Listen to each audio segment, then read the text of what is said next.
Hola, ¿qué tal? Muy buenas tardes, ¿cómo están? Espero que bien.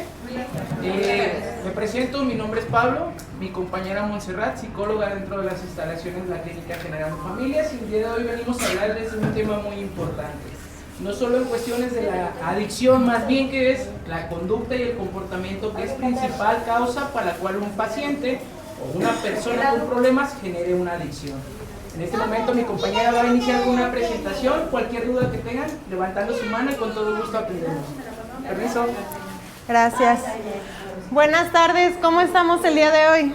Muy bien, gracias. Qué bueno, qué gusto. Bueno, pues como mi compañero ya me presentó, mi nombre es Cintia Montserrat. El día de hoy vamos a platicar un poquito sobre lo que es la prevención del consumo de drogas, ¿no?, en nuestros niños. Y pues bueno, les voy a pedir nada más, por favor, si tienen alguna duda o algo, con toda la confianza, levanten la mano, ¿sale? No les sé que nos tengamos que detener poquito, porque luego a veces yo sé que se nos puede ir por ahí la idea y me interesa que el día de hoy se vayan todos con la información lo más clara que se pueda, ¿sale? Ok, vamos a comenzar, por favor, ¿sale?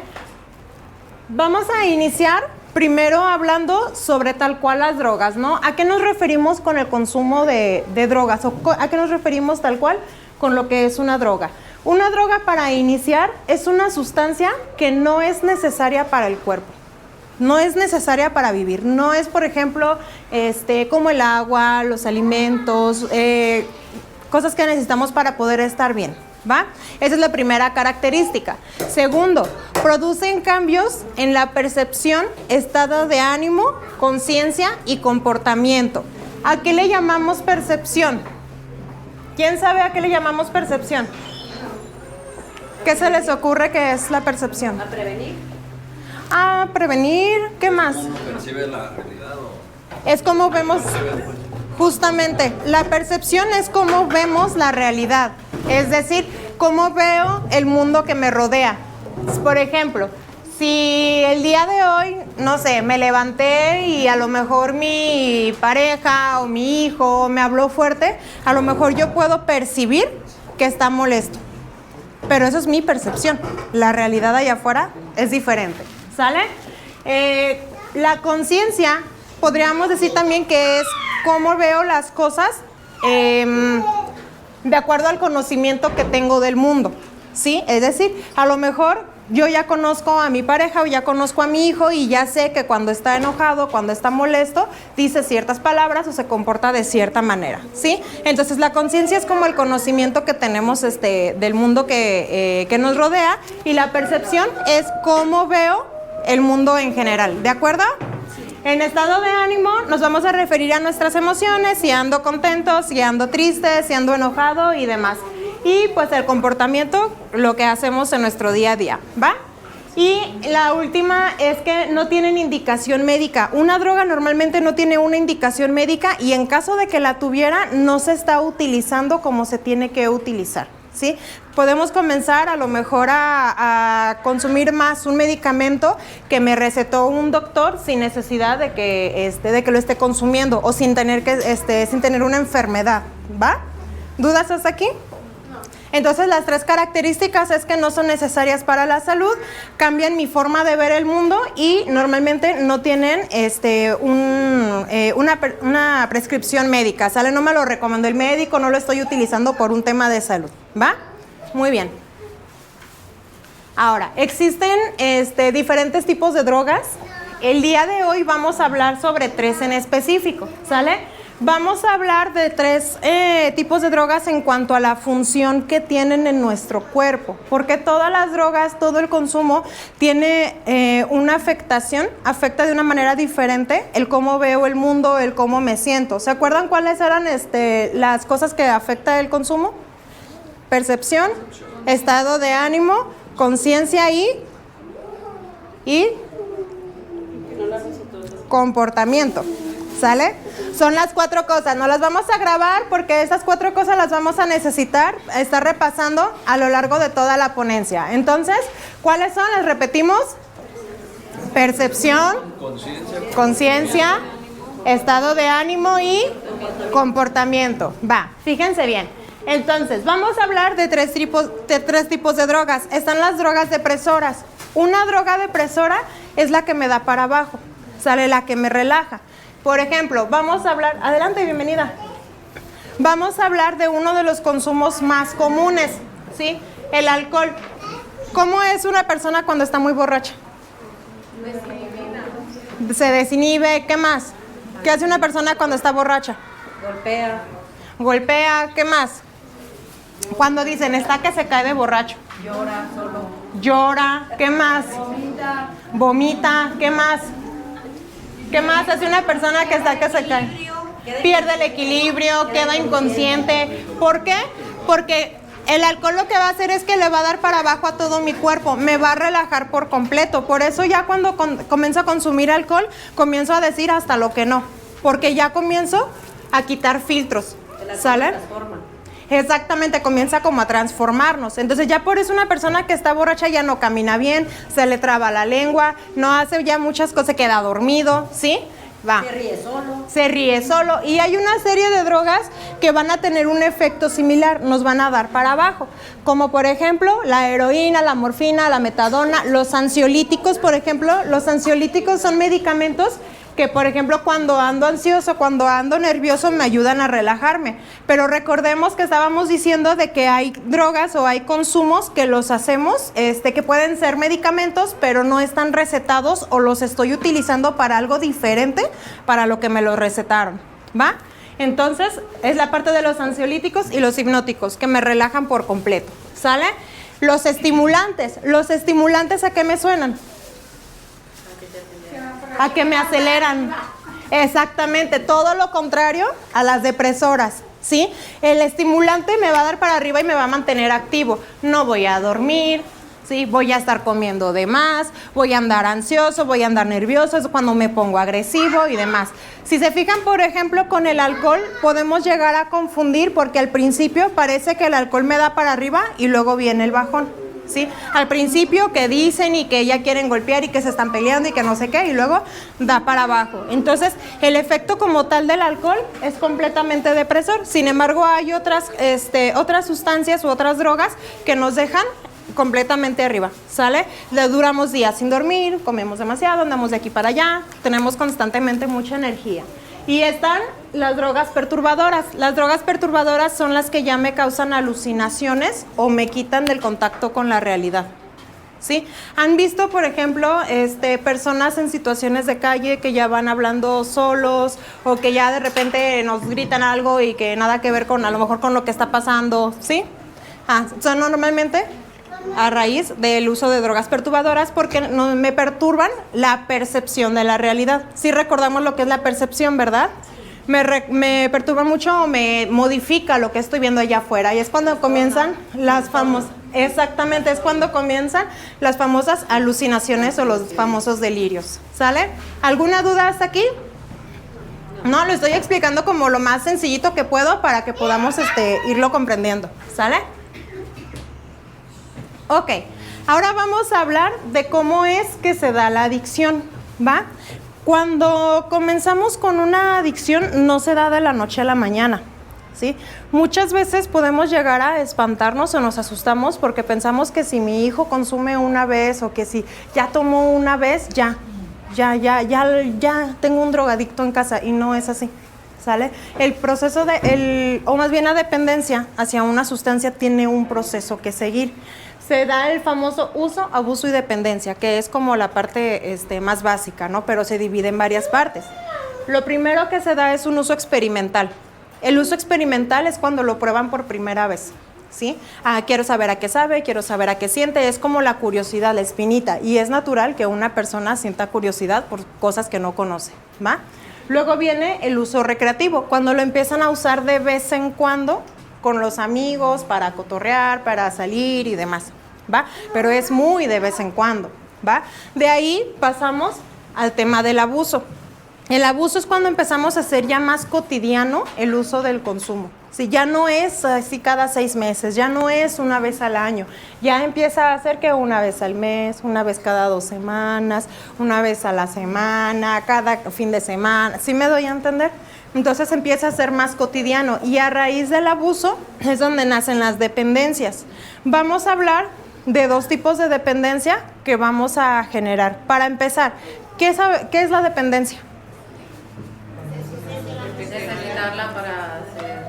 ¿Cuándo qué, perdón? Como cuando la necesitan, según eso, como para trabajar.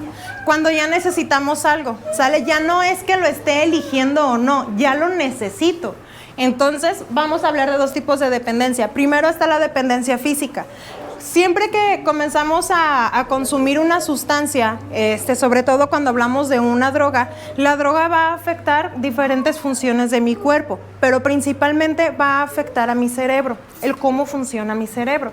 Entonces, ¿qué pasa? En el cerebro hay algunas funciones que tiene que hacer por sí solo. Por ejemplo, cuando nos enojamos, mi cerebro tiene que cumplir con las funciones que me ayuden a relajarme, a tomar una decisión asertiva, a confrontar a lo mejor una situación.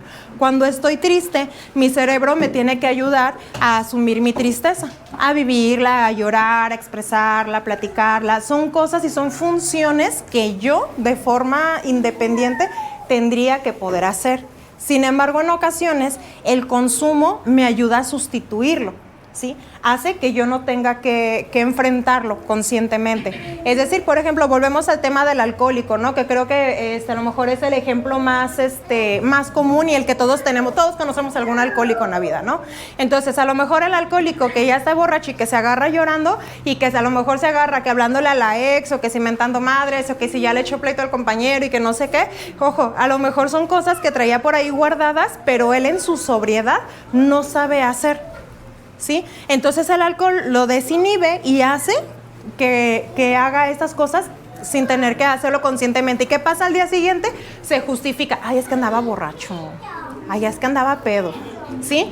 Entonces, aguas, porque ahí estamos entonces comenzando a sustituir y es donde se dan los dos tipos de dependencia. Primero, mi cuerpo, mi cerebro se acostumbra a que hay algo allá afuera que le va a ayudar a que cumpla con las funciones que tiene que cumplir. Es decir, mi cerebro ya no tiene que trabajar, ya hay algo allá afuera que va a hacer su chamba.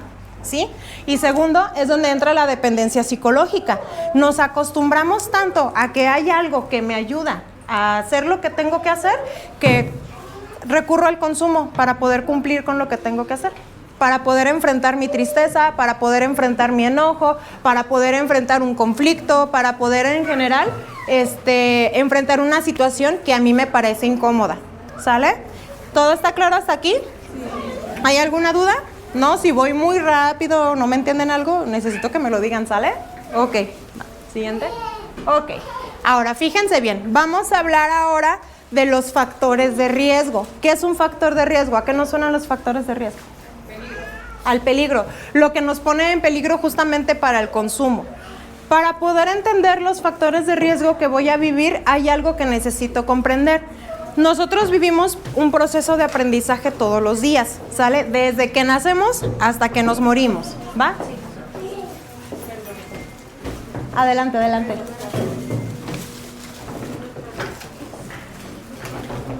Ok, fíjense bien.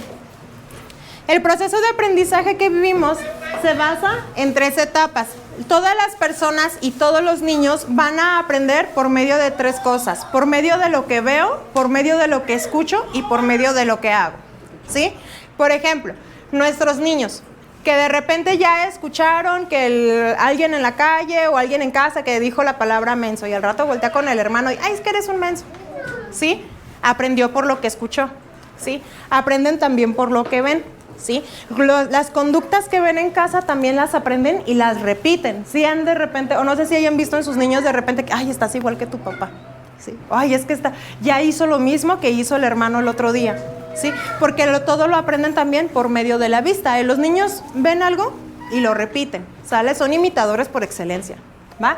Y está la parte también de lo que hago. Cuando el niño hace algo, yo también tengo una respuesta a lo que el niño hace. Si el niño se porta bien, nos haga una buena calificación, ¿qué hacemos?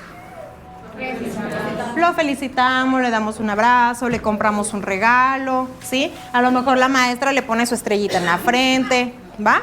Pero si el niño se porta mal, ¿qué hacemos? Lo regañamos. Entonces, el niño está aprendiendo ahí por medio de lo que vive, que no está bien lo que está haciendo, porque a lo mejor también no nada más lo regaño, a lo mejor también lo voy a castigar. Ya, ¿sabes qué? No vas a salir hoy a jugar, o hoy no te voy a prestar el teléfono, ¿sí? Entonces el niño también aprende por lo que vive.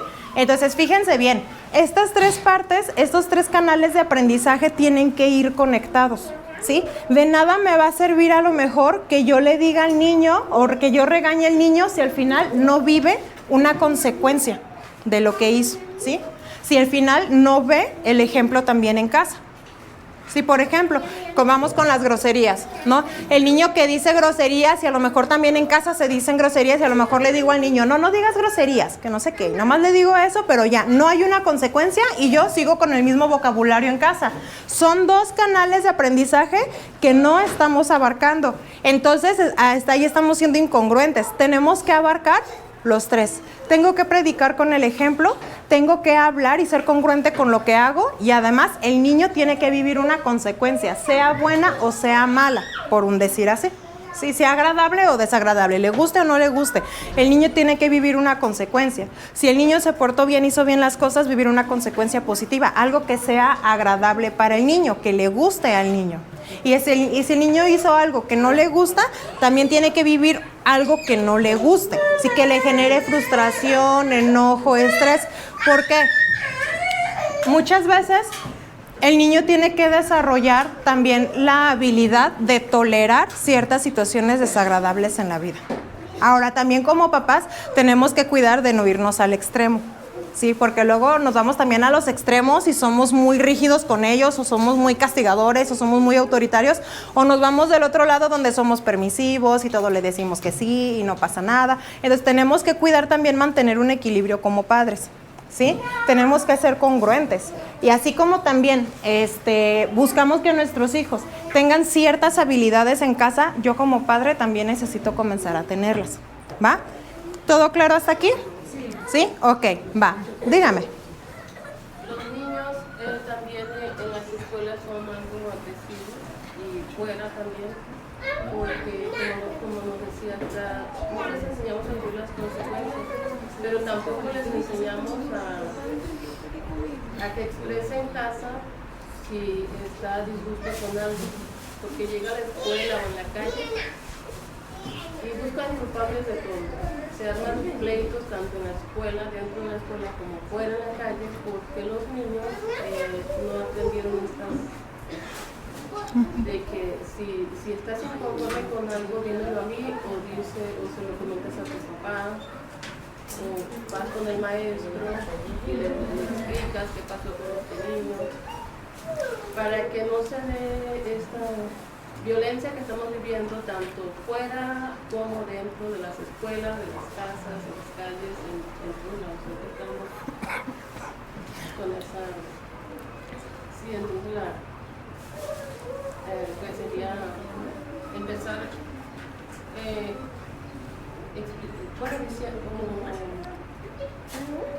dejar de buscar culpables y empezar en casa. ¿Quién fue el responsable de esto, del otro? Exactamente. Pero, dígame. Más que nada ahorita es como enseñarles las dos cosas, o sea, expresar y tolerar. Porque a veces empieza un niño, por ejemplo, empieza el nieto, ¿sí? Y no tolera, entonces él agrede a otro y es una cadenita. Entonces es expresar y tolerar a la vez también, porque si él no tolera que le hagan una broma, pero él sí hace broma, entonces ahí yo pienso que es cuando empiezan los conflictos. Entonces hay que enseñarles tanto a respetar como a tolerar. Fíjense que más allá que tolerar, es también buscarle una solución a lo que el niño está sintiendo. Porque, por ejemplo, en una situación de violencia o en una situación donde el niño se siente incómodo, donde está enojado, el enojo, por ejemplo, por naturaleza me va a exigir establecer un límite. ¿Sí? Y ahí también muchas veces como padres podemos restringir a nuestros hijos de que busquen una solución para lo que están sintiendo, que claro que hay maneras, a lo mejor también pues no se le va a ir a golpes al otro niño, ¿no? Pero puede el niño aprender a buscar soluciones para él poder establecer ese límite que su enojo le está pidiendo. Y es mucho de lo que tiene que ver en casa, porque a lo mejor en casa también no sabemos establecer límites. Sí, puede ser, o sea, no conozco a lo mejor el caso, pero puede ser también que a lo mejor en casa no sabemos establecer límites de una manera sana y funcional. porque siempre que vamos a darle una solución a algo que estoy sintiendo, tiene que tener dos características, tiene que ser sano y tiene que funcionar.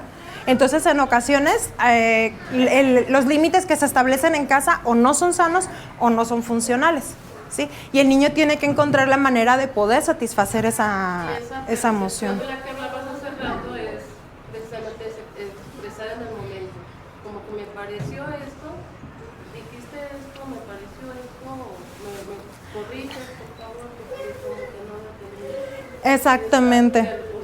Corregir esa percepción que a veces tenemos y quedar así para... Exactamente. Como buscar hacer ese contacto con la realidad, porque también como seres humanos individuales yo puedo tener una percepción de las cosas y la realidad del otro lado es diferente. Entonces, por ejemplo, en una discusión, el poder retroalimentar, oye, estoy entendiendo esto, ¿estoy en lo correcto? Sí. No, pues que sí o no, pues que no. Ok. Y entonces ya cambia toda la percepción. ¿Por qué? Porque a raíz de lo que yo pienso es lo que voy a sentir y a raíz de lo que voy a sentir es lo que voy a hacer.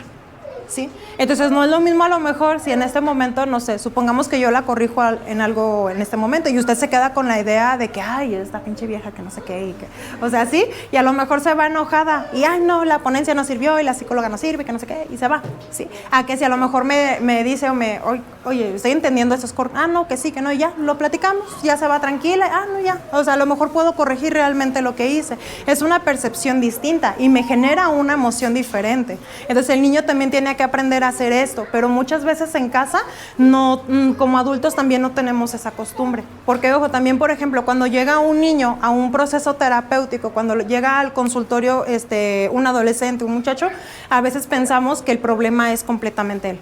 Sí, y llegan, se lo dejo y me lo arregla y ahorita me lo regresa, ¿no? Y no se trata de eso. Normalmente cuando llevan a un niño a terapia, no es nada más el niño el que entra a terapia, toda la familia tiene que ir junto con él. Sí, porque el niño está en un sistema y depende de la edad del niño, normalmente todo afecta, ¿no? Desde cómo se comportan los papás, desde lo que hacen los hermanos, los reglamentos que se siguen en casa, si son congruentes o no son congruentes los reglamentos y si son firmes o no. Porque también, por ejemplo, si hay una serie de reglamentos en casa, pero de repente somos permisivos y no pasa nada y pues bueno, está bien, se la voy a dejar pasar y esto es constante, el niño aprende que no pasa nada. ¿Sí? El niño ve, escucha y vive que no pasa nada, que puede hacer lo que quiera y que al final se le va a pasar la consecuencia. ¿Sí? Entonces, por ejemplo, en el caso de un conflicto, el niño tiene que ver en casa cómo se solucionan los conflictos, tiene que escuchar cómo se solucionan los conflictos y tiene que vivirlo también. ¿Sí? Si yo como padre tengo a mi hijo y mi hijo hace algo que a mí me molesta, también se vale que me siente a platicar con él. Sí, a veces también nos vamos luego a la nalgada o al fregadazo que le metemos al niño y en ocasiones es sentarme a hablar con él y dejarle en claro por qué estuvo mal, ¿sí? Y cuál va a ser la consecuencia que va a vivir a raíz de eso. Entonces, mucho tiene que ver sobre todo lo que hacemos en casa, ¿sale? Entonces, fíjense, fíjense, los factores de riesgo. Un niño va a tener más factores de riesgo a caer en el consumo cuando hay antecedentes de consumo en la familia, porque en ocasiones se normaliza. Por ejemplo, en Navidad, cuando todos se reúnen y todos están acá pisteando, que ya se salieron que por el cigarro, que ya llegó a lo mejor el tío o el primo consumido, los niños ven eso y lo normalizan, ¿sí? Recordemos que el niño apenas está aprendiendo lo que es el mundo y está aprendiendo qué cosas son buenas, qué cosas son malas, qué cosas le ayudan, qué cosas no le ayudan. Entonces, cuando hay un consumidor dentro de casa o cuando hay un consumidor en la familia, el niño comienza a normalizar. Acuérdense que el niño aprende por lo que ve, ¿sí? Entonces, a lo mejor ya vio que los papás se pelearon y el papá o la mamá ya fueron y se pusieron bien jarras y el niño dice, es normal. ¿Sí? Cuando hay un problema, cuando hay algo que me duele, hay algo que me lo va a anestesiar allá afuera. Porque, ojo, el consumo funciona como una anestesia en muchas ocasiones. Entonces, parte de que necesitemos dejar a nuestros niños vivir cierta frustración o vivir cierto enojo es enseñarles a que aprendan a regularse. ¿Sí? Entonces, parte de esto es que los niños aprendan a regularse, ¿sí? Por ejemplo, en este momento a lo mejor la niña va toma aire, ¿no? Platica un poco con la mamá, no sé, la mamá va a buscar la manera de regularlo, pero la manera en la que lo manejemos va a enseñarle a la niña qué puede hacer ella con sus emociones en este momento y cómo se puede manejar y cómo se puede comportar. Entonces, el consumo muchas veces nos va a funcionar como una anestesia, y si ya hay antecedentes en la familia de un consumidor, puede pasar que el niño lo normalice y diga, es común que cuando hay un dolor emocional o cuando hay una situación que no sé cómo enfrentar, el consumo es lo que me va a ayudar a enfrentarlo. Sobre todo, ojo con el alcohol, porque el alcohol es una droga que es legal y que está normalizada, ¿sí? Que está súper normalizada socialmente hablando. Ahora, el segundo, antecedentes de alteraciones de la salud mental en la familia. Cuando en la familia hay personas a lo mejor que han sufrido de depresión, que hemos sufrido de ansiedad, que hemos sufrido algún tema de personalidad, cuando hemos sufrido cosas emocionales, cuando hay una situación de salud mental en casa que no se ha atendido, el niño también es más propenso. ¿Por qué? Porque una persona en casa que tiene antecedentes o problemas con su salud mental y que no se atiende y que ni siquiera sabe que ese es el problema, tiende a tener conductas destructivas. Normalmente tenemos conductas destructivas, ¿sale? Entonces, parte de esas conductas destructivas también es el consumo. Por eso es bien importante de que vayamos checando en familia si a lo mejor somos personas que tendemos a ir a lo mejor a terapia, si nos hemos atendido alguna vez con algún psicólogo, si nos han hecho alguna vez algún diagnóstico, si estamos abiertos incluso a recibir la ayuda si la necesitamos, ¿va? Ahora, la permisividad de la familia sobre el consumo y conductas problemáticas. Cuando el adolescente, el muchacho, el niño ya empezó a lo mejor con el tabaco, sí, y a lo mejor, ay, bueno, pues es normal, pobrecito, ¿no? O cuando ya vimos que ya empezó con la tomadera y bueno, está experimentando, ¿sí? Hay muchas veces que dejamos pasar cosas que no son tan sanas y tenemos que tener bien identificado como familia cuáles cosas sí nos benefician y cuáles cosas no. Entonces tenemos que tener como reglamentos firmes y reglamentos, ¿cómo decirlo? Congruentes sobre lo que se va a permitir y no en casa. ¿Sí? Pero ojo, sobre todo muchas veces como padres nos gana el corazón con los hijos, ¿sí? Por eso es bien importante que como papás muchas veces también asistamos a terapia, porque a veces nos gana la culpa, nos gana el remordimiento, porque a lo mejor la historia de mi hijo, la manera en que mi hijo llegó a mi familia o a mi vida no fue la más adecuada. A lo mejor yo sé que en casa hay una situación problemática y no he sabido darle la mejor vida a mi hijo, y como mamá o como papá puedo traer cargando ciertas culpas con mis hijos. Entonces también esa parte hacen que yo sea permisivo, porque luego quiero compensar lo que no le di a mi hijo. Lo que no tuvo mi hijo, que necesitaba, no se lo di. Y entonces se lo quiero compensar permitiéndole, dándole, consintiéndole, para que mi hijo no tenga que sufrir o sentirse mal. Pero acordémonos de que nuestros hijos tienen que aprender a vivir sus emociones negativas, ¿sale? Ahora, la exposición a conductas sexuales a temprana edad, ¿sí? Cuando están expuestos a abusos, ¿sí? A información sexual, cuando no tienen una información sexual adecuada, sobre todo, hay que recordar también que la educación sexual en nuestros hijos es bien importante. Y en ocasiones también como padres no sabemos cómo manejar o cómo educar a nuestros hijos en el área de la sexualidad, porque nos da miedo hablar de esto con ellos. Nos da miedo, nos da vergüenza, no sabemos cómo hablarlo, no lo hablaron conmigo y tampoco sé cómo hablarlo con mi hijo. Y a lo mejor si yo lo aprendí por experiencia y como Dios me dio a entender, pues yo espero que mi hijo haga lo mismo. Y el tener falta de información o de educación sexual y aparte exponerse a temprana edad a situaciones de sexualidad que no son adecuadas para el niño, eso también es un riesgo, un factor de riesgo para el niño, ¿sale? Y por último, la exposición a la violencia y al descuido de sus padres o tutores. Este es un punto importante porque vamos a hablar de que hay dos tipos de abandonos en la familia. Está el abandono físico y el abandono emocional. ¿Sí? Yo puedo ser un papá físicamente presente con mi hijo y a lo mejor estoy en casa con mi hijo, pero mi cabeza sabrá Dios dónde anda, ¿sí? Anda en el trabajo o anda en el pleito con la pareja o anda a lo mejor sabrá Dios en qué, ¿sí? Entonces, emocional y mentalmente también tengo que tener una presencia con mis hijos y no es tanto la cantidad de tiempo que les doy, sino es la calidad del tiempo que les estoy dando. Si voy a pasar tiempo de calidad con mi hijo, es para mi hijo y mi mente y mis emociones en ese momento están con mi hijo, ¿sí? y en ocasiones no es así. Estamos con el niño y el niño allá desbaratándose en los juegos en el parque y yo con el celular acá peleándome con el papá, que porque no sé qué, o peleándome con la vecina, peleándome con no sé quién, o pensando en sabrá Dios qué. Entonces, ojo, mi presencia con mis hijos necesita ser tanto física como emocional, ¿sale? ¿Tienen alguna duda hasta aquí? ¿No? Más cambio, ¿verdad? Ajá, sí. Ok, fíjense bien. Ahora vamos a hablar de las etapas de desarrollo. Creo que esto es un tema que más o menos hemos escuchado a lo mejor o tenemos un poco de información por ahí, pero es importante porque con esto vamos a entender también por qué necesitamos comenzar a prevenir el consumo de nuestros hijos, porque a lo mejor la duda es de, oye, Monse, pero es que mis hijos están chiquitos, o sea, ¿qué tiene que ver esto en este momento con la vida de mis hijos? Ahí les va. Ya vimos todo lo que puede poner en riesgo a mis hijos para un consumo. Creo que ya vimos que todos los niños prácticamente están expuestos. Todos los niños prácticamente están expuestos porque de los factores de riesgo que les mencioné, por lo menos uno han vivido nuestros hijos, ¿sí? Entonces, ahí les va. Las etapas del desarrollo. Cuando nace un niño, hablando nuevamente del tema del cerebro, nuestro cerebro se va desarrollando y va generando conocimiento de acuerdo a lo que va viviendo en su día a día, ¿sí? ¿Se acuerdan que uno de los factores de riesgo era como la parte inestable en casa, el tener el acercamiento con el consumo, vivir ciertas situaciones de violencia y demás?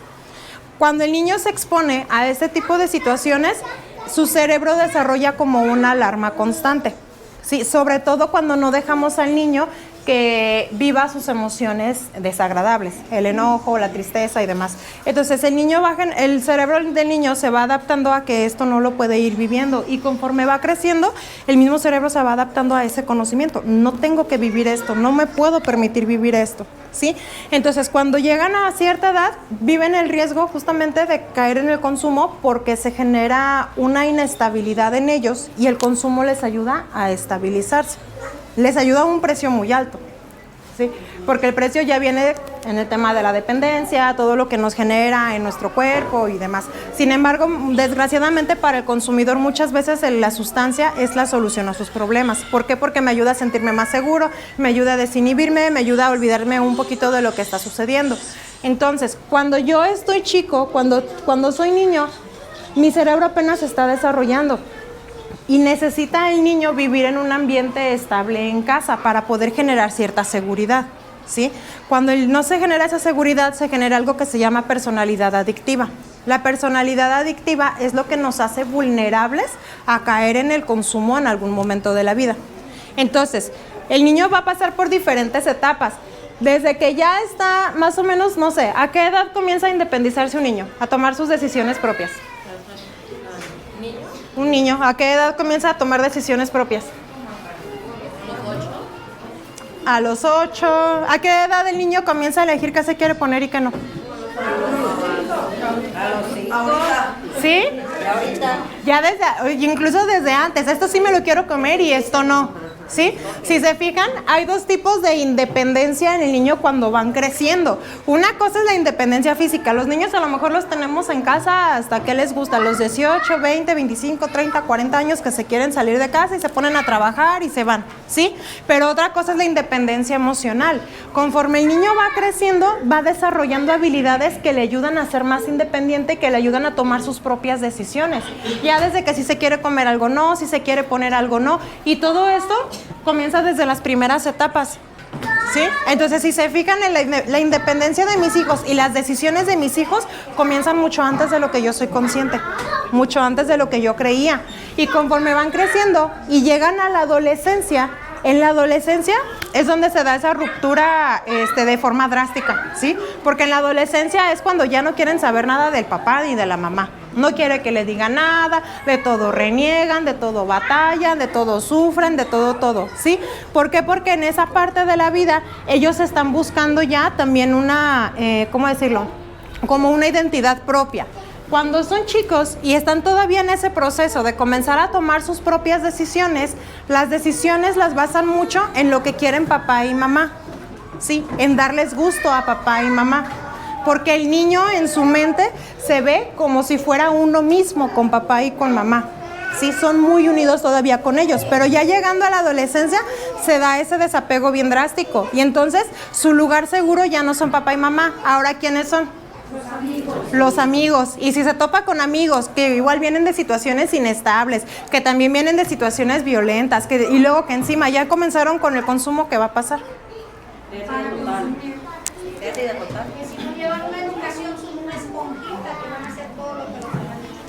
Y realmente, fíjense, durante la adolescencia, por ejemplo, los chicos van a buscar encajar en un círculo social donde se sientan aceptados, porque la adolescencia es como el periodo de más riesgo, porque es donde el niño está buscando ser aceptado. Como ya no se siente perteneciente a casa, y eso es natural, a todos los adolescentes les va a pasar, por muy buena relación que tengamos con ellos, y por mucho que los queramos, y por mucho que nos quieran, va a pasar. ¿Sí?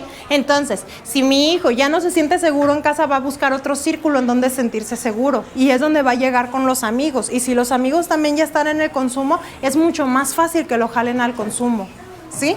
Y la buena relación en casa y el que los papás también tengan ya un proceso bien trabajado, que tengan una congruencia en su comportamiento, va a ayudar también a mantener una cercanía con el hijo, aunque ya no sea como en la niñez, pero se va a mantener cierta cercanía. Entonces, ¿qué va a pasar? En la adolescencia es donde vamos a comenzar tal vez a tener problemas de conducta. Yo tengo una pregunta. ¿De qué manera se podría... Yo sé que todos los jovencitos van a pasar por eso. Todos los jovencitos. Ahorita el problema que estamos teniendo es de que niños de 8 años ya están consumiendo marihuana. Entonces, ¿cómo puedo yo evitar en el círculo de los amiguitos que el tío fuma marihuana, que papá fuma marihuana o que su primo fuma marihuana, el amiguito ya trae el toque para fumarle y mi hijo le ofrece a mi hijo? Y mi hijo también quiere probar porque la curiosidad mató al gato. Entonces, ¿cómo puedo hacer yo para que no sube tanto el amiguito que trae la marihuana o el cristal en mi hijo? Porque ahorita el caso es que niños de 8 años, 9 años, 10 años llegan de cristal a la clínica y llegan de marihuana y son niños que de 10 años que llegan hasta las 4 de la mañana a su casa porque andaban con los pseudo amiguitos. Entonces, ¿cómo puedo, si sé que mi hijo se va a empezar a poner rebelde, cómo puedo yo evitar o hacerle entender que por ahí, por el toque de marihuana no va?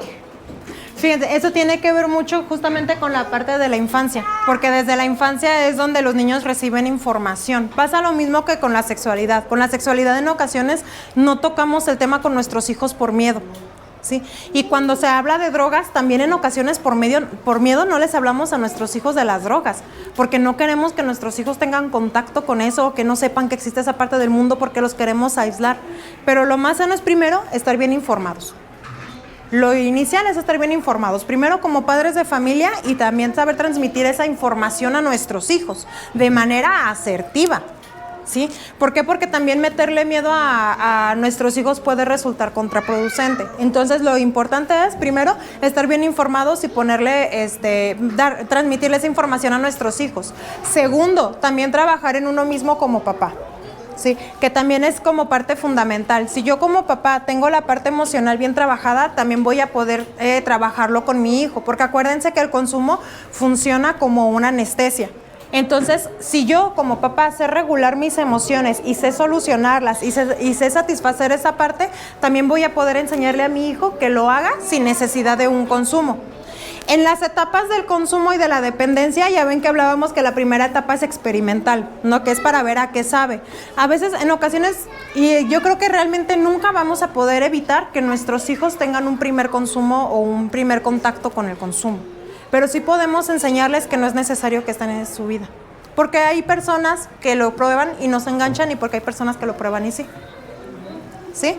Tiene mucho que ver con las herramientas que van generando a lo largo de su vida. Entonces, a lo mejor no podemos evitar que el niño tenga contacto con otras personas que consumen o con adultos o con...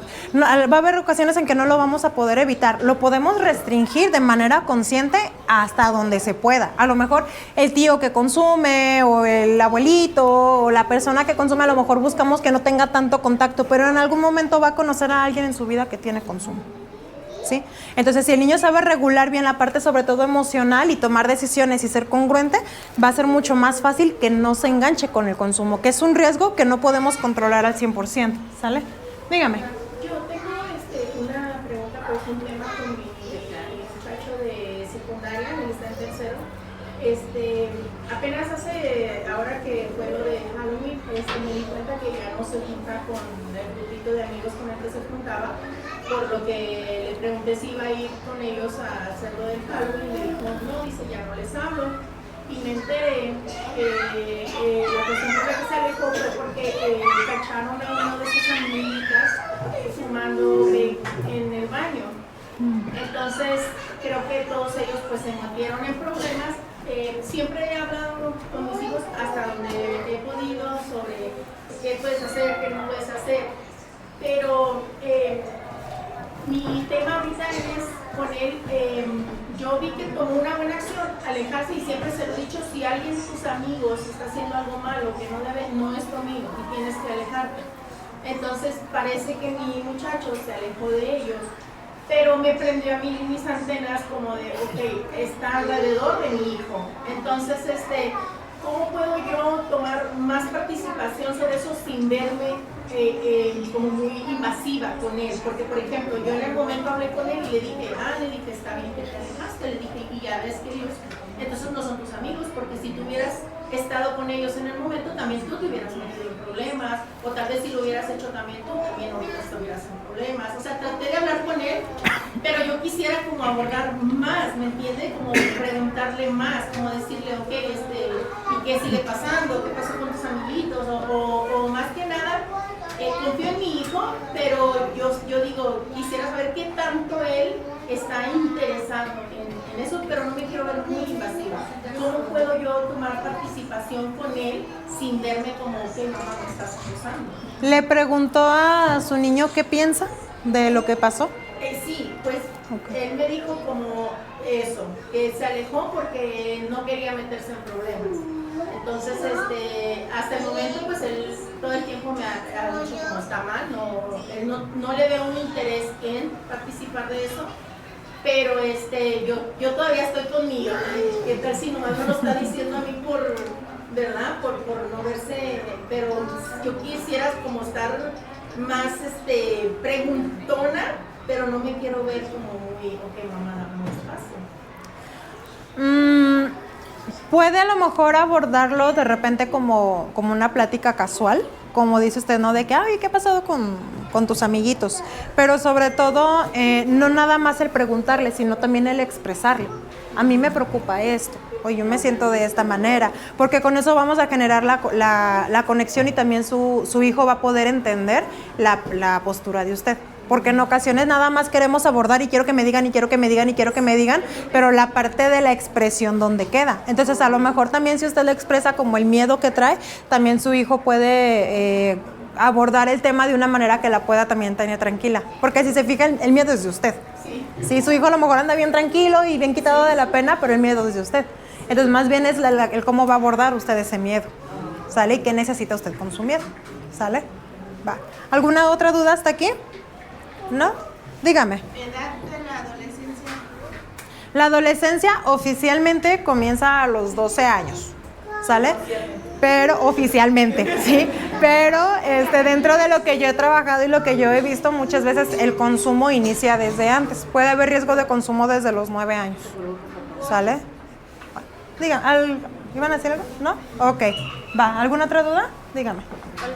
Para los adolescentes, en algunas ocasiones, ahorita escuchando unas adolescentes, y pues una de las cosas que se puede aplicar en ellas es confiar en que harán las cosas lo mejor posible, porque ya una vez siendo adolescentes, como me comentabas, empiezan a querer soltarse, a querer desligarse, y aprender a confiar en lo que la persona, en lo que uno como padre hizo, y pues obvio a veces no somos perfectos, no somos perfectos, pero aprender a confiar en ellos, en que harán lo mejor.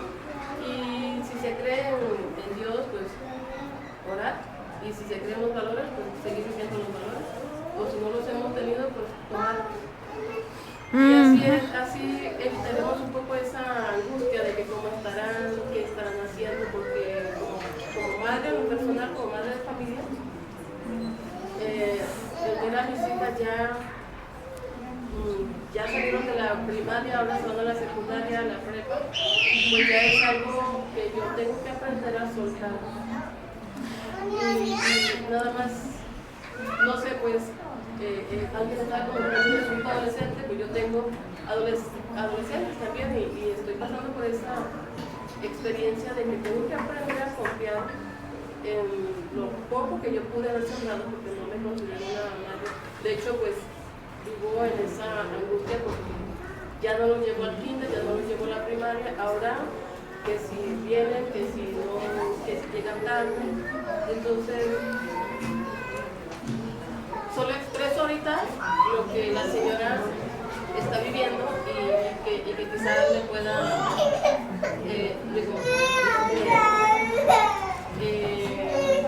pues quisiera hacer ese comentario de que una de las cosas es aprender a confiar, a vivir en los valores, para evitar un poco la angustia, porque eso también les afecta a ellos, en donde quiera que estén también les afecta a ellos. Aprender a confiar como madres, aprender a confiar en nuestros hijos.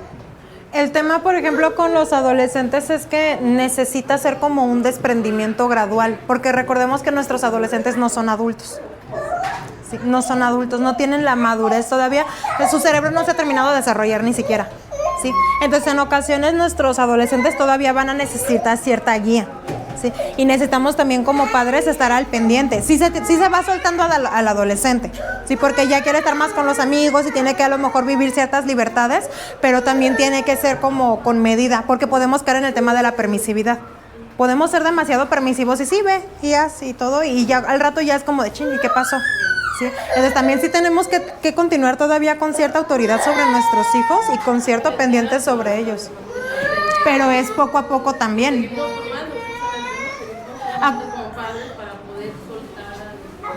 Con el adolescente el tema es que ya no es nada más el cambio físico, ya no es nada más de que ya estás más alto, ya aprendiste a leer, ya aprendiste a caminar, sino también que viene todo el tema hormonal, ¿sí? Porque ahí hay más factores entonces que nos están afectando. Ya no es nada más que el niño ya está más alto o que ya está más grandote, sino que también ya mentalmente se comienzan a independizar y sí aplican muchas cosas que ya aprendieron, pero también se pueden equivocar como cualquier ser humano. ¿Sí? Y también como adultos es nuestra responsabilidad estar ahí para ellos, ¿sí? Porque mientras ellos no cumplen los 18 años, como adultos tenemos que estar ahí al pendiente, ¿sí? Porque de otra manera sería negligencia de nuestra parte. Entonces también tenemos que estar al pendiente de ellos y buscar que como ese desprendimiento que van teniendo los niños con nosotros, que sea en un paso a paso. ¿Sale? Que vaya haciendo en un paso a paso, porque si no también el niño, si de por sí el adolescente se quiere sentir adulto y se quiere comer el mundo de una mordida y encima se los permitimos, los podemos meter hasta en un problema legal. Y no llegar como en algunos casos, ¿no? Ahí tu madre, ahí me revisas tú, ahí tu madre me reformas tú, porque a veces en mi experiencia me ha tocado ver personas que a los adolescentes ya no los toleran y se los dejan al compadre, a la comadre, a los abuelos, para que ellos hagan algo que a veces ya no está en nuestras manos. Claro. Así es, pero como padres nos tenemos que responsabilizar, ¿sale? Porque también el aventárselos que si los abuelitos y que si los tíos y que si no sé qué, es también evadir responsabilidades. Y si en casa yo soy evasivo y luego mi hijo ve, escucha y vive que la evasión, va a pensar que la evasión es normal. Y acuérdense que el consumo me desconecta y el consumo también es una forma de evadir. Entonces, que yo sea un papá evasivo, un papá ausente o un papá permisivo, también es evadir mis responsabilidades y le enseño a mi hijo a evadir y lo hago propenso al consumo también. ¿Sale? Siguiente, por favor. Ahora, las realidades del consumo. El consumo no tiene una causa única. ¿sí? Son muchas cosas que influyen para que un niño pueda o caiga en el consumo. Por eso, por ejemplo, cuando hablamos de un tratamiento de rehabilitación, los tratamientos de rehabilitación que se deben de llevar no tienen que ir enfocados en una sola cosa. Sí, por ejemplo, los grupos de AA. Los grupos de AA son muy funcionales cuando se combinan con otro tipo de tratamientos también, ¿sale? Ahora, no desaparecerán espontáneamente. Muchas veces como papás, cuando vemos que nuestro hijo ya está empezando a tener problemas de conducta o ya está empezando a tener problemas de consumo, pensamos que se le va a pasar. Y en ocasiones no es así, sobre todo con el consumo, porque recuerden que el consumo me genera dependencias. Entonces va a llegar un punto mi hijo en el que ya no va a poder él decidir sobre su consumo. Me han tocado atender pacientes que me dicen, Monse, es que yo ya no quiero consumir, pero mi mismo cuerpo me lo pide. Porque ya hay una dependencia física, el cuerpo ya se acostumbró al consumo y puede pasar, ¿sale? Ahora, son procesos que cambian conforme la dinámica de la sociedad se modifica, es decir, todo lo que rodea a la persona que consume, al niño que consume, al niño que está en riesgo de consumir, puede aportar para bien o para mal a su consumo o a su rehabilitación. Cuando hablamos de que un niño comienza a consumir, un adolescente comienza a consumir y, por ejemplo, supongamos que tomamos un tratamiento, en el tratamiento no es nada más modificar al niño, es modificar a la familia completa, ¿sale? Entonces se tiene que hacer un trabajo en conjunto, ¿va? Tengo una... Perdón, dígame. Anterior, Ajá. que dices que si la persona te dijo que ya no quiere consumir pero la necesita, ahí hay manera que sí se pueda como despegar de lo que está consumiendo o ya no. Sí hay manera, porque justamente para eso existen como los tratamientos. Ahorita más adelante vamos a abordar como los tipos de tratamiento que existen, pero es como una desintoxicación que se tiene que llevar. Y realmente, por ejemplo, la desintoxicación no es todo el tratamiento. Se tiene que llevar un tratamiento completo, médico, psiquiátrico, psicológico, porque al final lo que afectó para el consumo fue desde la educación en casa, las cosas allá afuera que le afectaron. Si ya, por ejemplo, hay una dependencia física y las modificaciones del cerebro ya están ahí, o sea, ya el cerebro no funciona con normalidad, también tiene que haber intervención de un psiquiatra. El médico tiene que estar checando constantemente si hay alguna afectación ya por el consumo en el cuerpo, porque pues de que se dañan órganos, se dañan órganos. Entonces es como un trabajo en conjunto que se tiene que hacer. Es más complicado, pero sí es posible. ¿Sale? Dígame. Por eso vienen las drogas, a veces uno ve un borracho, un marihuano, un drogadicto, un ratero, y a veces dice uno, ay, pues ratero, es violador, es esto. Pero no sabemos qué cosa tuvo atrás, no sabemos por qué consumió droga o por qué el alcoholismo, porque es el que se ve más ahorita. Exacto. Es que borracho es porque es borracho, no, es borracho porque por algo, ¿no? Porque yo tenía, mi papá en paz descanse, él era borracho, yo creo que desde que nació. Y yo le decía muchas veces, no tome, no tome, no tome. Y él, es que tú no sabes por qué tome, es que tú no sabes. La metemos a centros, a todo. Nada. Falleció por cirrosis hepática por lo mismo del alcohol. Pero él me decía que porque cuando él estaba chico sufrió mucho. Entonces todo eso, a veces no juzgamos y no sabemos por qué toman, por qué son marihuanos, por qué son rateros, ¿verdad? Porque desde chiquito puede ser que nos enseñen a robar y piensen que es normal, ¿verdad? O que roban los papás y piensan que es normal. Y decía, es normal, y por eso ya, pues el ratero es el ratero, ¿verdad? No, a veces que los que son grandes y ya no roban por robar, ¿verdad? Pero a veces desde niños los enseñan a hacer cosas que piensan los niños que es normal. Fíjese que ahí es donde entra como el punto difícil de la rehabilitación y sobre todo de la participación de la familia en una rehabilitación, porque una cosa es la historia que vivió mi paciente, por ejemplo, en este caso, lo que vivió mi paciente para llegar al punto del consumo, pero otra cosa es cuánto de eso es su responsabilidad. Porque también, por ejemplo, como adulto, y desconozco el caso, ¿no? Pero como adulto probablemente también tenía capacidad de tomar ciertas decisiones. Entonces, incluso nuestros adolescentes, si ya son capaces de tomar ciertas decisiones sobre con quién me voy a juntar, qué voy a hacer y qué no voy a hacer, también esto entra en el consumo, ¿sí? No es que mi adolescente sea un ser indefenso y pobrecito, porque al final también ya están tomando capacidad para tomar ciertas decisiones. Entonces, también tenemos que encontrar un equilibrio entre lo que sí se tiene que trabajar, a lo mejor la parte que afectó para que el adolescente tomara esa decisión, pero también la responsabilidad que tiene el adolescente para su rehabilitación, ¿sale? Y El siguiente punto, ¿son problemas que se pueden prevenir? Sí, el consumo sí se puede prevenir, como lo decíamos hace ratito, ¿no? Es un trabajo completamente familiar. Lo recomendado, por ejemplo, es que los padres comiencen un proceso terapéutico, también como en forma de prevención, porque como papá, conforme trabajo mi historia, también es más fácil que pueda orientar de una manera saludable a mis hijos, ¿sí? Su prevención requiere de la participación de la sociedad organizada, es decir, no es nada más problema del niño que consume. Yo como padre también estoy involucrado en ese problema, los maestros, el terapeuta, los médicos, las personas en general, somos un conjunto que podemos llegar a afectar, a prevenir o a perjudicar al niño hacia el consumo. ¿Sale? Siguiente, por favor. Ahora, ¿cómo puedo prevenir el consumo en mi hijo? ¿Sale? Que es como el tema que hemos venido tocando y que es como la mayor parte de las dudas. Primero, hay que fomentar y practicar conductas de autocuidado. ¿Qué son las conductas de autocuidado? Las conductas que me ayudan a estar bien, ¿sí? Y ojo, el estar bien no es el ignorar mis emociones, el no comunicar, el quedarme callado, porque muchas veces con los niños es lo que hacemos, y no me rezongues, y no me digas nada, y que no sé qué, y quédate quieto. Al final es a enseñarle al niño a canalizar sus necesidades de una manera saludable y a solucionarlas de una manera saludable, ¿sí? Y el problema está muchas veces en que si yo como adulto no sé hacerlo conmigo mismo, ¿cómo se lo voy a enseñar también a mi hijo? ¿Sí? Entonces tenemos que comenzar a fomentar esas conductas, el que se alimenten correctamente, el que tengan horarios, el que sean disciplinados, el que enfoquen su atención en cosas que van a ser de provecho para ellos, pero para eso yo como adulto también lo tengo que hacer. Es ahí donde entra en ocasiones la ausencia emocional de la persona. Recuerdan que hace ratito les comentaba que a veces estamos con nuestros hijos, pero nuestra cabeza sabrá Dios dónde anda. Es parte del autocuidado también, ¿sale? El poder focalizarnos y el poder centrarnos en lo que nos tenemos que centrar. Ahora, hablar de forma realista, abierta e informada sobre el consumo con ellos. Recuerden que lo que no se habla genera morbo, ¿sí? Y el morbo es el peor de los orientadores a la hora de buscar información. Ahorita, por ejemplo, que ya hay redes sociales y que hay internet y que cualquiera en cualquier momento y desde cualquier lugar se puede buscar a meter información, hay mucha información que es falsa o mucha información que está incompleta o que está mal planteada en redes sociales, en internet, en los medios de comunicación en general.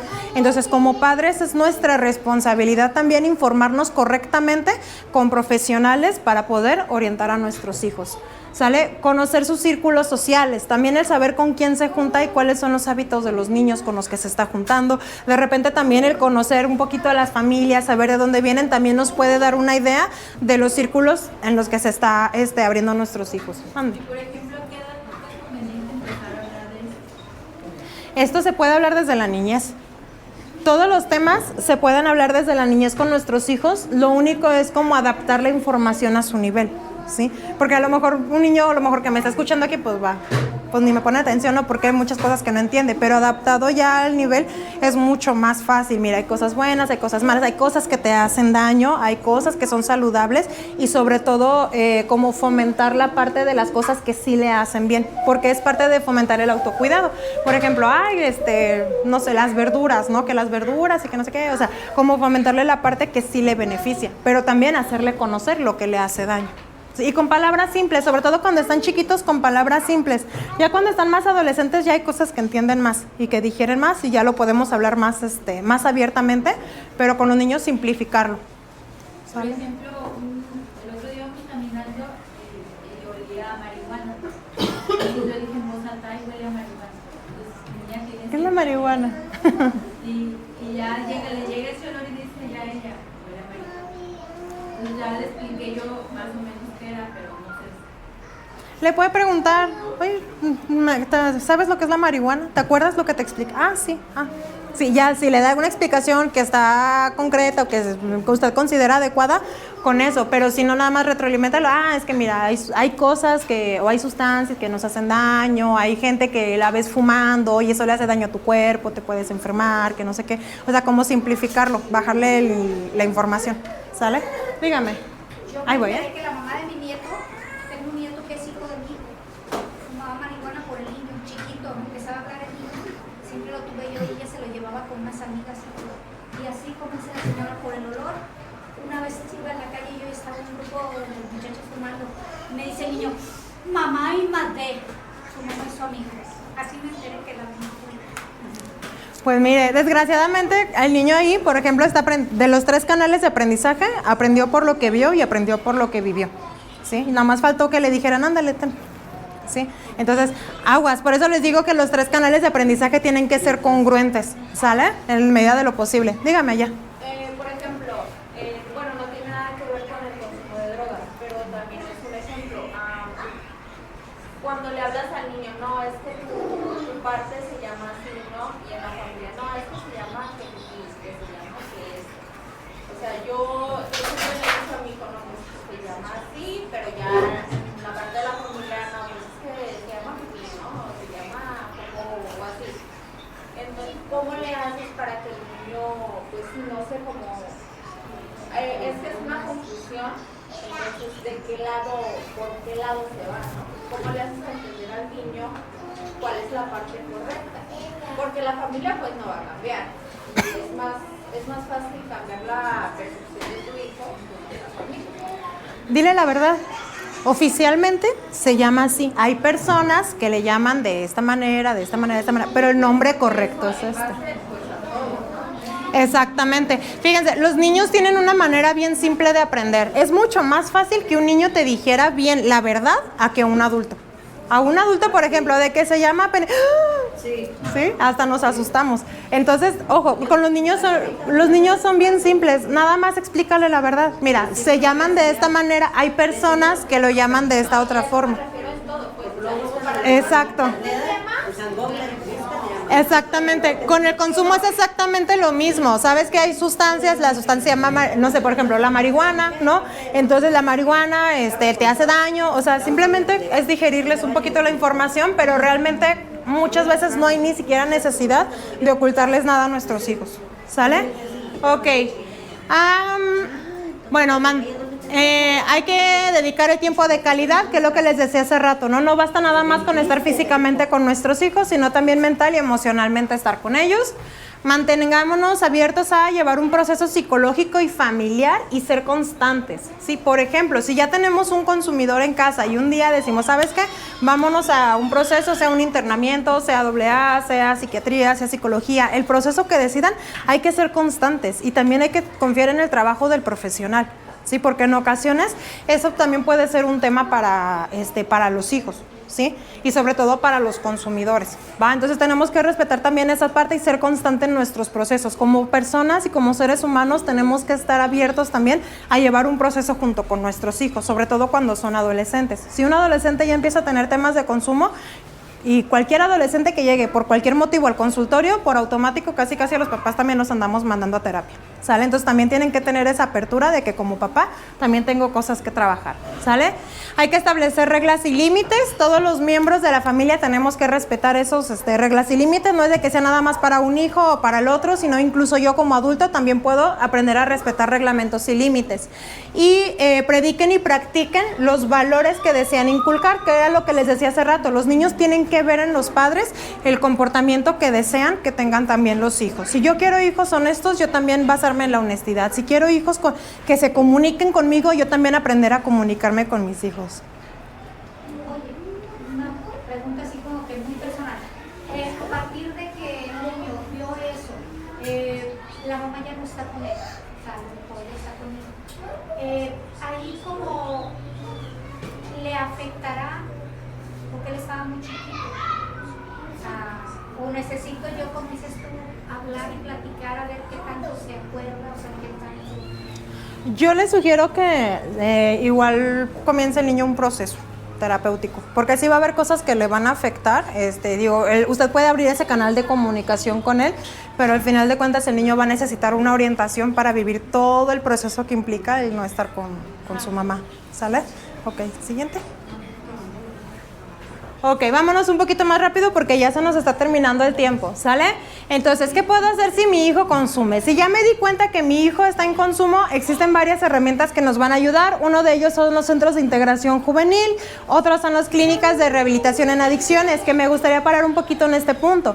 Hay 3 tipos de internamiento, ¿sale? Están los anexos, están las granjas y están las clínicas. ¿Sí? ¿Cuál es la diferencia? En las granjas únicamente los tienen ahí encerrados a suerte suya y a veces ni de comer les dan, son los lugares que más malas condiciones tienen y demás. Los anexos, por lo general, únicamente basan sus terapias en AA, ya hasta ahí, ¿sale? Y en las clínicas se lleva un tratamiento integral, es decir, manejan AA, psicología, psiquiatría, medicina, en ocasiones hasta neurología, o sea, lo que sea necesario, pero se llevan varias áreas dentro de la clínica, ¿sale?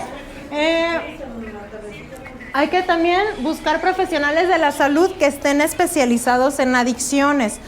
Ojo, sobre todo si ya me di cuenta que mi hijo tiene un problema de consumo, hay que llevarlo con el profesional adecuado, porque incluso en la psicología, en la medicina, hay diferentes especialidades y tenemos que buscar uno que esté especializado en el consumo, ¿sale? Y se pueden buscar también grupos de ayuda tipo AA, ¿va? Siguiente, porfa. Ahora, mitos y realidades sobre el tratamiento. No existe un tratamiento que sea apropiado para todos, es decir, todos tienen necesidades diferentes, por eso lo más adecuado son las clínicas, porque en la clínica ya se determina si es más psicológico, si se necesita tratamiento psiquiátrico, si es algo más médico y se abordan como todas las áreas, ¿va? Ahora, un tratamiento efectivo debe abordar las múltiples necesidades del individuo, sí, por eso vuelvo a lo mismo. Yo normalmente recomiendo el uso de la clínica. ¿Por qué? Porque el niño por su cuenta o el consumidor por su cuenta es bien difícil que deje la droga, ¿sale? Entonces tiene que vivir un proceso de desintoxicación y se tienen que abordar todas las áreas para que se pueda rehabilitar. Ahora, permanecer en un tratamiento el tiempo adecuado. Esto es muy importante porque en ocasiones como madres, como padres nos gana el corazón y nos lo queremos llevar antes de tiempo o queremos que termine con su tratamiento antes o pensamos que él solo puede dejar el consumo y no es así, ¿va? La orientación de consejeros y los terapeutas son componentes importantes, ¿sale? Recordemos que tenemos que confiar también en el trabajo de los profesionales, ¿va? La desintoxicación es nada más la primera etapa, no lo es todo. Me han tocado, por ejemplo, también pacientes o familiares que me dicen, ya se desintoxicó, ya lo veo normal otra vez, ya me lo quiero llevar o ya terminó su tratamiento y no, ¿sale? Apenas va empezando el tratamiento cuando se desintoxican, ¿va? El tratamiento no tiene que ser voluntario. Si ustedes tienen un familiar que consume y le preguntan, ¿te quieres internar? Les van a decir que no, ¿sale? Por mucho que lo necesiten, van a decir que no. La recuperación y la rehabilitación de la adicción puede ser un proceso largo. No hay un tiempo determinado para un proceso, ¿sale? Puede ser muy largo, puede no ser tan largo, dependiendo de las necesidades del paciente, ¿sale?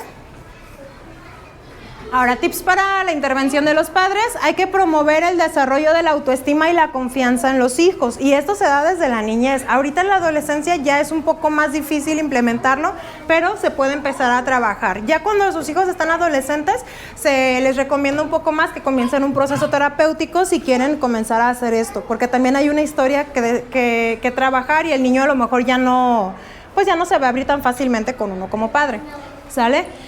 Favorecer el desarrollo de sus responsabilidades. Hay que comenzar a asignarle responsabilidades. Así como el niño comienza a querer tener libertades en la adolescencia, también se le tienen que asignar responsabilidades en la misma medida, ¿sale?